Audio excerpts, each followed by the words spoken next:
தேனி மாவட்டம் போடி அருகே வீட்டில் தனியாக இருந்த 55 வயதான பெண் கை கால்கள் கட்டப்பட்டு கழுத்தறுத்த நிலையில் சடலமாக மீட்கப்பட்டார்.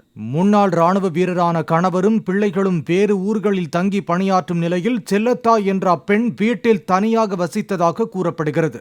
2 நாட்களாக செல்லத்தாய் போனை எடுக்காததால் உறவினர்கள் நேரில் சென்று பார்த்தபோது அவர் சடலமாக கிடந்ததாகவும், நகைக்காக கொலை நடந்ததா அல்லது வேறு ஏதாவது காரணமா என விசாரித்து வருவதாகவும் போலீசார் தெரிவித்தனர்.